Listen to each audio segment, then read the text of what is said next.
Another year, another D23 event, but this time, unlike last year, it will be a full event. Hopefully that means some big announcements. This year, I hope a lot of previous announcements are updated, followed up on, and given construction timelines. But what about some surprises? Let's discuss all my predictions for this year's D23 right now.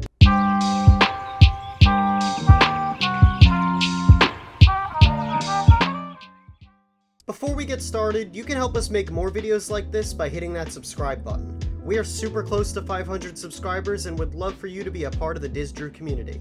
So let's not bury the lead here and get straight to the point. You may have seen my previous video discussing the likelihood of a 5th park at Walt Disney World being in the near future. I do not think that will be announced this time.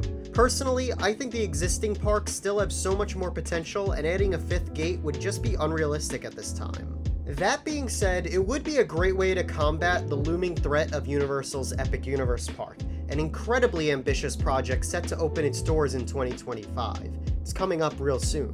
I think, instead, Disney will confirm a number of expansions and rethemes to break ground this year. I believe the previously announced Dinoland reimagining into the tropical Americas featuring Encanto and Indiana Jones will get a construction timeline at D23. I also think Beyond Big Thunder Mountain, an expansion project announced to be considered 2 D23s ago, may get a more concrete announcement. Seeing as the previous concept has Encanto in it, which will now be in Animal Kingdom, I think they will confirm the final layout of the land and give a construction timeline. This may sound ambitious given how cautious the last few D23 announcements were, but I believe this will truly build up hype for the future of the Disney parks. What will the new Beyond Big Thunder be? Well, I think it should scrap Encanto and Coco, and just focus on being a villain's land. We did a whole video on that topic a few years back, you should check that one out. For the purpose of keeping to the theme of Frontierlands, Coco would be a nice choice to keep, since Mexico is connected to the American Southwest. All in all, I think these will be the major construction announcements, but let's go through a few dark horses for the fun of it. An expansion to Pandora, the world of Avatar, would be very smart since the land is wildly popular and a 3rd film is on the way. Hype for the Avatar franchise has never been bigger. A new attraction at Galaxy's Edge would be a great way to rekindle excitement for the land and mitigate crowds at the current 2 attractions. A Brazil pavilion in Epcot has been theorized for a while. Now that the World Celebration construction is completed, Disney should now begin upgrading World Showcase. I think we will get more details on the future of Test Track, which recently closed for a large-scale reimagining. I would expect either an animated preview or perhaps a first look at some animatronics we may see on the ride, as well as an opening date, of course. While in World Celebration, I may as well throw in my usual prediction. At this point, we should just call it an educated wish. Figment. We all want a new Figment attraction. Maybe this year it will finally happen.